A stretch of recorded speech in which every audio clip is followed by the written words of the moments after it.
নমস্কার।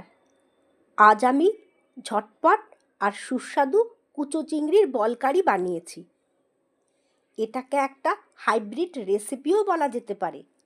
মানে একদিকে চাইনিজ ইনগ্রেডিয়েন্টস, আবার অন্যদিকে আমাদের ইন্ডিয়ান মশলা।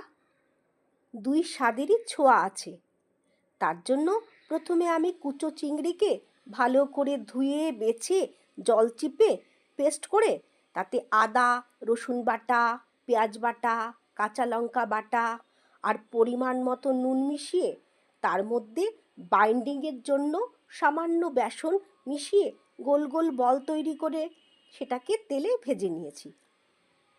এবার ওই তেলে আদা বাটা, রসুন বাটা, পেঁয়াজ বাটা, জিরে গুঁড়ো, ধনে গুঁড়ো, শুকনো লঙ্কা গুঁড়ো দিয়ে ভালো করে কষিয়ে পরিমাণ মতো নুন মিষ্টি দিয়ে তার মধ্যে পরিমাণ মতো জল দিয়ে তার মধ্যে আগে থেকে সতে করা রেড বেল পেপার, ক্যাপসিকাম, পেঁয়াজ মিশিয়ে তৈরি করে নিয়েছি সুস্বাদু কুচো চিংড়ির বলকারি। আপনারাও বানান, আর ভিডিওটি ভালো লাগলে প্লিজ লাইক, শেয়ার এবং সাবস্ক্রাইব করতে ভুলবেন না। ধন্যবাদ।